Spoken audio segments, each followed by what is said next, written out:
හරිලා එහෙනම් අයිබෝන් ඔන්න අදත් අපි කතා කරනවා තවත් එක්ක MCQ එකක් උඩ දාගන්නේ කොහොමද කියලා. මේක ශාක මූලද්‍රව්‍ය ආශ්‍රිත වෙන අර මතකද අංශු මාත්‍ර අධිමාත්‍ර කියලා වගු දෙකක් එක්ක තිබ්බු අර පැටලී සහගත MCQ එක අද අපි උඩ දාගන්න තමයි යන්නේ. එහෙනම් අපි මාතෘකාව තමයි ශාක මූලද්‍රව්‍ය. ඒක කියන්නේ ඇත්තටම මෙහෙමනේ තියෙන්නේ ශාක අත්‍යවශ්‍ය මූලද්‍රව්‍ය.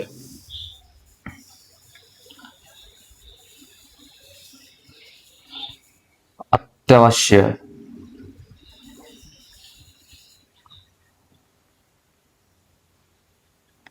මූලද්‍රව්‍ය right. එතකොට මේක අපි මොමලේ ගත්තොත් මේ ශාක වල අත්‍යවශ්‍ය මූලද්‍රව්‍ය කියන එක කොටස් දෙකයිනේ ළමයි. හරිද? කොටස් දෙකයිනේ. එකක් අධිමාත්‍ර මූලද්‍රව්‍ය අනිත් එක අංශු මාත්‍ර මූලද්‍රව්‍ය. ඒක ඔයාලා දන්නවනේ. අධිමාත්‍රයි අංශු මාත්‍රයි. හරිද? අපි රිසෝස් එකේ පොයින්ට් නේ අපිට ඕනේ. අපි බලමු මේවා කෙටියෙන් කොහොමද මතක තියාගන්න කියලා. මෙහෙම තියෙනවනේ දැන්. මේ මූලද්‍රව්‍ය 17ක් වගේ තියෙනවා. ඊට පස්සේ අධිමාත්‍ර අංශු මාත්‍ර බෙදෙනවා. අධිමාත්‍ර වලට 9යි. අංශු මාත්‍ර වලට 8යි. හරිනේ? එහෙමනේ තියෙන්නේ. right. එතකොට අපි කොහොමද මේ අධිමාත්‍ර අංශු මාත්‍ර මතක තියාගන්නේ? අනිවාර්යයෙන්ම MCQ එකක් එනවා. ඒක අපි ගොඩ දා ගන්න ඕනේ අද. එහෙනම් අපි යමු මේක මතක තියාගන්නේ කොහොමද කියලා.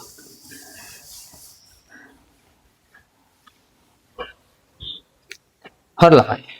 මෙන්න ක්‍රමය. හරිද? මෙහෙමයි මේක අපි මතක තියාගන්න යන්නේ යම් කිසි මෙතඩ් එකකට. නම් අපි ඉස්සෙල්ලාම ගන්නවා අධිමාත්‍ර මූලද්‍රව්‍ය. අධිමාත්‍ර මූලද්‍රව්‍ය ටික අපි උන් ගන්නවා.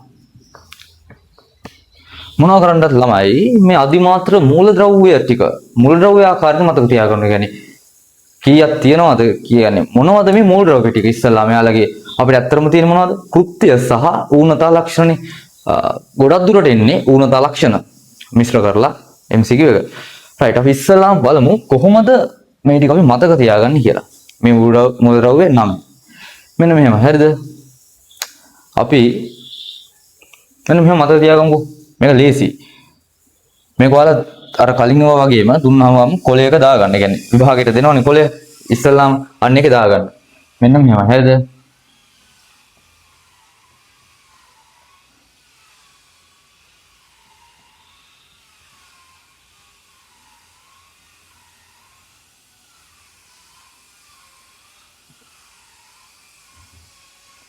හරිද?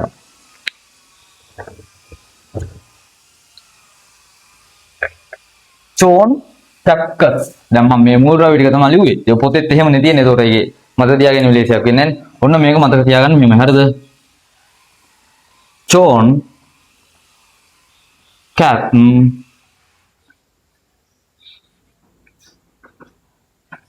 කැප්කස් මේක මතක තියාගන්න. මේ මැග්නීසියම් කියන එක ඔයාලා මතක තියාගන්න. හරිද? චෝන් කැප්කස්. චෝන් කැප්කස්. මේ චෝන් කැප්කස් කියන එකෙන් ඉස්සෙල්ලා මූලද්‍රව්‍ය ටික මතක තියාගත්තා. හරි. ඊට පස්සේ අපි බලමු දැන් මේකේ ඉතුරු කාරණා ටික ඌනතා ලක්ෂණ සහ කෘත්‍ය. ඇත්තටම අපිට කෘත්‍යයට වඩා වැදගත් වෙන්නේ ඌනතා ලක්ෂණ. ආයි කියනවා චෝන් කැප්කස්. හරිද? මේක දැන් නිකන් දෙපාරක් තුන් පාරක් කියලා මතක තියාගන්න. ආයේ මේ පොතේ තියෙන වගුවේ කියන්නේ කරුණු ඒව තමයි කියන්නේ. මම කියන්නේ මේ ඕඩර් එක මතක තියාගන්න. ඒතකොට ලේසි ඔයාලට අඩු කාලයකදී ගන්න. හරි. අපි මේ වගුව තිබ්බ විදිහටම ගමු. චෝන් කැප්කස් නේ දැන් තියෙන්නේ.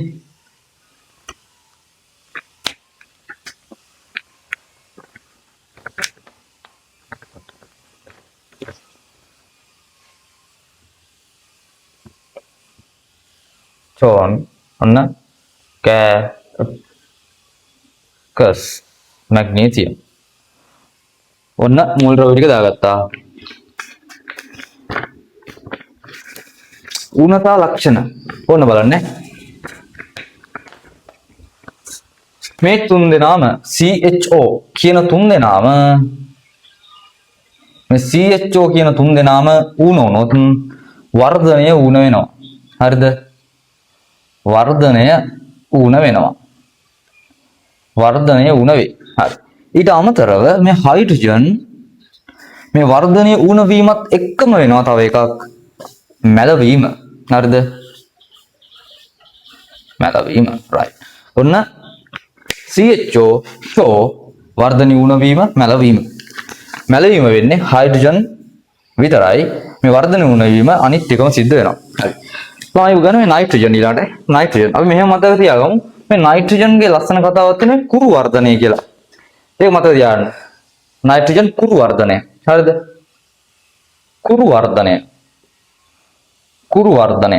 හරිද? කුරු වර්ධනය අනිත් එක තමයි දැන් මෙහෙමයි මේකේ ලස්සන කතාව තියෙනවා හරිතක්ෂය ගැන. අපිට හරිතක්ෂය මුලින්ම මේ කතාව වෙන්නේ මෙතන නයිට්‍රජන් වල. ඒක කියන්නේ වියපත් පත්‍ර වල උග්‍ර හරිතක්ෂය කියලා. මෙයා මතක තියාගන්න පුළුවන්. දැන් මෙහාටේදී තව හරිතක්ෂම් වෙනවා. මේරු පත්‍ර වල හරිතක්ෂම් වෙනවා, ලපටි පත්‍ර වල හරිතක්ෂම් වෙනවා. ඒ වගේ නාරටි අතර හම්බ වෙනවා. එතකොට එව්වා මේ අධිමාත්‍ර වල විතරක් නෙමෙයි අංශු මාත්‍ර වලත් තියෙනවා. අන්න එතන තමයි මේ අපි මතක තියාගන්න ඕන ගොඩක්ම. සහ මේක ටිකත් අනිවාර්යයෙන්ම ඕනේ. කුරු වර්ධනය ඊට පස්සේ හරිතක්ෂයම පටන් ගන්නවා මෙතනින් වියපත් පත්‍ර වල උග්‍ර හරිතක්ෂය. හරි. වියපත් පත්‍ර වල උග්‍ර හරිතක්ෂය. හරිතක්ෂය. right. ඔන්න ඔය පොයින්ට් එක තමයි යාට තියෙන්නේ. ඊට පස්සේ කැල්සියම්. කැල්සියම්ගේ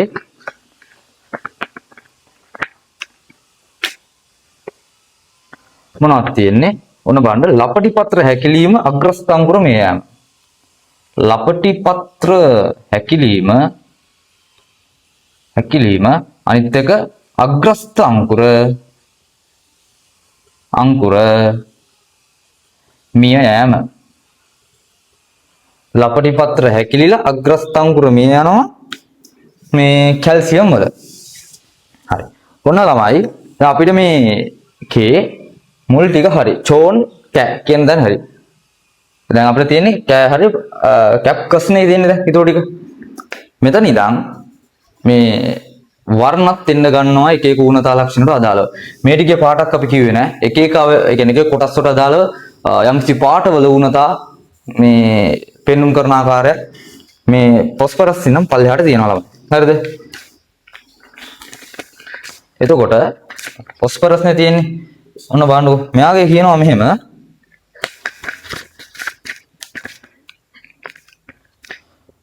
ඉස්සලාම් කියනවා නිරෝගී පෙනුම ඇතිමුත් ඉතා සෙමින් විකසනය.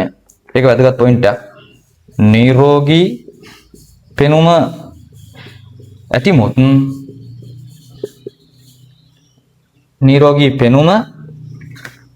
ඇති නමුත් ඉතා සෙමින් විකසනය. ඉතා සෙමින් විකසනය. right. විකසනය. ඊට පස්සේ කඳන් තුනී වීම මෙව මතක තියාගන්න ඕනේ. කඳන් තුනී වීම අපි බලමු. කඳන් තුනී වීම. හරි. ඊට පස්සේ වෙන ළමයි ඉස්සල්ලාම අපිට මේ පාටක් දාලා ඌනතාවයක් ලක්ෂණයක් ලියන්න එනවා. ෆොස්ෆරස් කියන තමයි එක අපිට ඉස්සල්ලාම ඉන්නේ බලන්න නාරටි දම් පාට වීම. උඹන්නේ නාරටි දම් පාට වීම. දම් පාට වීම. හරි ළමයි. දැන් මේ ලක්ෂණ ඔක්කොම කටපාඩම් කරගන්න ඕනේ කියලා එහෙම එකක් නෑ. එහෙම පුළුවන් නම් හොඳයි. අපි මේ ටික දාලා බලමු අපිට මේ අපි දැන් MCQ ආවට පස්සේ මේ පොයින්ට් එක අපි තියනවාද කියලා බලන්න. එතකොට මේ පොයින්ට් තියෙනවා නම් අපිට ලේසි MCQ එකට යන්න. ඒ වගේ පොයින්ට් එකක් තමයි වෙන්න මේක. නාරටි දම් පාට වීම. ඇයි මං එහෙම කිව්වේ? මේ බලන්න මේක ඉතාලම ලේසියෙන් මතක තියාගන්න පුළුවන්. මේ ෆොස්ෆරස්නේ මෙතන P අකුරනේ තියෙන්නේ. අපිට කොහොම හරි මතක තියාගන්න ඕන ළමයි. අඩු වෙලාවකදී MCQ එක ගන්න. right. එතකොට මෙතන දැන් තියෙන්නේ ෆොස්ෆරස්. හරි. එතකොට මේ ෆොස්ෆරස් මේ P මේ දම් පාට මේ පර්පල් මේ දම් පාට මෙතන P පර්පල් නේ කියන දම් පාට ඉංග්‍රීසි. එතකොට P අකුර තියෙන්නේ ඒකට. දම් පාට එතකොට මේ එතනින් හයිලයිට් වෙනවා. දම් පාට පර්පල්. ලේසිනේ දම් පාට පර්පල්. ඔන්න ආයෙ අමතක කරගන්න එපා. ෆොස්ෆරස් පර්පල් දම් පාට. right. හරි. එතකොට මේ පොයින්ට් එක අපි MCQ එක තියනවාද කියලා බලන පොයින්ට් එක අනිවාර්යයෙන්. හරි. ඊට පස්සේ තව එක පොයින්ට් එකක් තියෙනවා ඒකේ. මල් හා පලහට ගැනීම අඩාල වීම කියලා. හරිද? මල් හා පලහට ගැනීම අඩාල වීම. මොකද්ද? මල් හා පලහට ගැනීම අඩාල වීම. ඒක පොඩක් කාරණා වැඩි. පොස්පරස් මේ පර්පල් නාරටි දම්පාටි මේක නම් ඔයා මතක තියාගන්න ඕනේ. හරි. ඊට පස්සේ කැප්කස් පොටෑසියම්. මොනවද නේ කියන්නේ? න්යාගෙත් පාඩක් ගැන විස්තර වෙනවා. මෙයාගෙන් පාඩ පටන් ගත්තා. ඔන්න පත්‍ර මායිම් කහ දුඹුරු වීම. පත්‍ර මායිම් කහ දුඹුරු වීම. දුඹුරු වීම. එතන මේ පත්‍ර මායිම් කහ දුඹුරු වීම. right? පත්‍ර මායිම් කහ දුඹුරු වීම. කහ දුඹුරු වීම. ඒක වැදගත්. ඊට පස්සේ කඳන් දුර්වල වීම. බලන්න. කඳන් දුර්වල වීම. කඳන් දුර්වල වීම. හරිද? කඳන් දුර්වල වීම. ඊට පස්සේ මුල්වල දුර්වල විකසනය. හරි.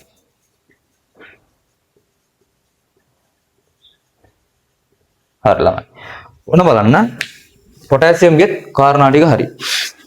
දැන් බලන්නකෝ මේ සෑහෙන කාරණා ගොඩක්. මේ එක තැනකට ගන්න ඕන අනිවාර්යයෙන්ම.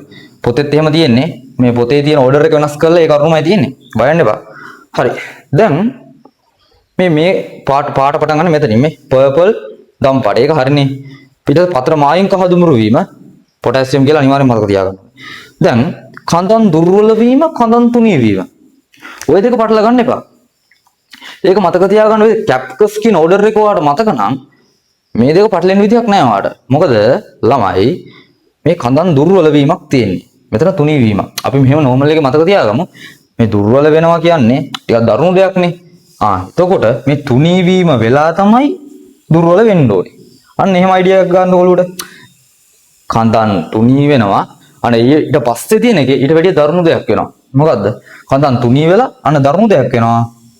කඳන් දුර්වල වෙනවා. එතකොට ඔයාලට මේ දෙක පැටලෙන්නේ නැහැ. කැප්කස් කියන එක ඔළුවේ තියෙනවා නම් ඒ ඕඩර් එක මේ දෙක පැටලෙන්න විදියක් නැහැ. හරි. හරි ළමයි ඔන්න චෝන් කැප්කස් කියන කේ පොටෑසියම් වෙනකන් අපි දාලා ඉවරයි. මෙතන අපි ඊටු දෙක මෙහෙන්ට යන්.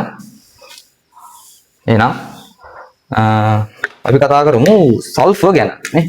සල්ෆර් ලස්සන පොයින්ට් එකක් තියෙන්නේ. මෙතන තමයි හරිතක්ෂ කියන පොයින්ට් එක. හරිතක්ෂ පොයින්ට් එක පටන් ගන්න. කියන්නේ අතනින් පටන් ගත්තට වුණාට මේ එහා පැත්තේ කියන්නේ අංශු මාත්‍රාත් එක්ක පැටලෙන්න පුළුවන් තැන පටන් ගන්න මෙතන. හරිද? සල්ෆර් ළමයි වෙන්න මේක තමයි පොයින්ට් එක. සල්ෆර්ගේ ඌනතා ලක්ෂණය මේක. මොකද්ද? ලපටි පත්‍රවල හරිතක්ෂය. ලපටි පත්‍රවල හරිතක්ෂය. right? හරිතක්ෂය. කොහොමද දාන්න ඊළඟට? දාලම කියන්න. එතකොට මැග්නීසියම් නේ. right? ඔනමසානේ කියන මැග්නීසියම්. මැග්නීසියම් මේරු පත්‍රවල හරිතක්ෂය. හරිද මං කිව්වා? ළමයි මෙහෙමයි කතාව. හරිද? මේ හරිතක්ෂ දෙකේදී මේ අධිමාත්‍ර මූලද්‍රව්‍යවලදී ලපටි පත්‍රවල හරිතක්ෂය ඕකේ. අවුලක් නැහැ. නමුත් මේරු පත්‍රවල හරිතක්ෂය අපි ගත්තේ අපි වචනයක් දාන්න ඕනේ මෙතෙන්ට. ඒ කොතනද කියලා. අන්න ඒක තමයි මේරු පත්‍රවල නාරටි නේ. නාරටි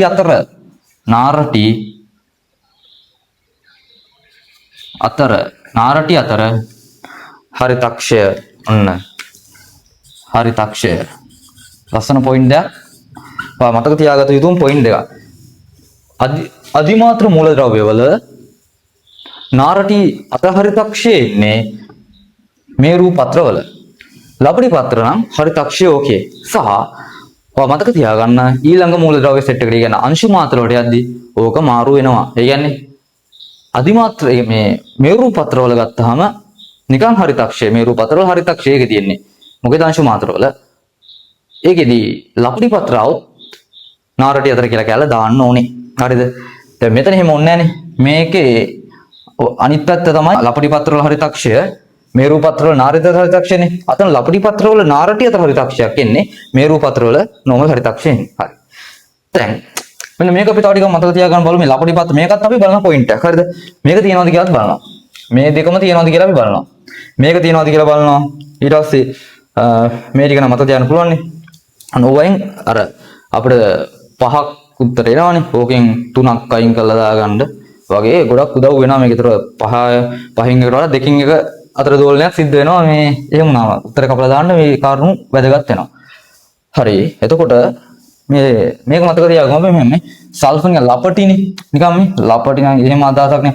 ස්මූත්. එහෙම නැත්තම් මේ ස්මූත් නැත්තම් ස්මෝල් වගේ අර කුඩා වගේ එහෙම අර්ථයක් මතක තියාගන්න. ස්මූත් හරි ස්මෝල් හරි මොකක් කරන්නේ මේ වගේ ලපටි මේ නිකන් එහෙම රයිම් වෙන වචනයක් මතක තියාගන්න එහෙම යන. ඒතකොට ලපටි පත්‍ර වල හරිතාක්ෂය හරි. එහෙනම් මෙන්න මේ විදිහට තමයි අධිමාත්‍ර මූල ද්‍රව්‍ය සෙට් එකේ ඌනතා ලක්ෂණ ටික එන්නේ. මේක මේ පොයින්ට් එක මතක තියාගන්න. මේ තුනී වෙලාපස් තමයි ඊට වඩා දරුණු දෙයක් වෙන්නේ. දුර්වල වීම. ඒතර ඕඩර් එක මතක් කරගන්නවා කැප්කස්. ඒතර හරි ඒක හරි. හරි. ඊට පස්සේ ප්‍රධානම අහන්නේ ওই ටික තමයි. ඌනතා ලක්ෂණ තමයි අහන්නේ. කෘත්‍යත් අපි මතක තියාගන්න ඕනේ. මේක මේ මම කෘත්‍ය නම් ගොඩක් හයිලයිට් කරන්න යන්නේ. මේකේ අවශ්‍ය කාරණා ටිකක් තියෙනවා. මෙන්න මේක. මේ නයිට්‍රජන් කියන එක නයිට්‍රජන් ගත්තාම ඉතින් ඔයාලා දන්නවනේ ඇමයිනෝ අම්ල වල ප්‍රෝටීන, න්‍යෂ්ටික අම්ල, නියුක්ලියෝටයිඩ, එන්සයිම ඔය වගේ සංඝටකනේ. හරි. ඒක මතක තියාගන්න. ඊට වැඩිය මේ කාරණා වැදගත් උදන හරිත ප්‍රදවල සංඝටකයක් කියන එක. හරිද? කවුද මේ නයිට්‍රජන්? ළමයි නයිට්‍රජන් කියන එක මේ නයිට්‍රජන් ඇවිල්ලා හරිත ප්‍රදවල සංඝටකයක් කියන කතාව මතක තියාගන්න. හරිද? ඔන්න ඕක වැදගත්. එතනදී අනිත් එක ඔයාලා දන්නවනේ මේනේ. මෙයා K+ යන්ද කල්පිතය නේද? පොට්ට ඒ කියන්නේ පුටිකා විවෘත වීමට ඕනේ. ඊට පස්සේ මෙන්න මේ මැග්නීසියම්. මෙයත් වැදගත්. මැග්නීසියම් නෝට් එකේ දීලා තියෙන ළමයි ක්ලෝරොෆිල් අණු වල සංඝටකයක් කියලා.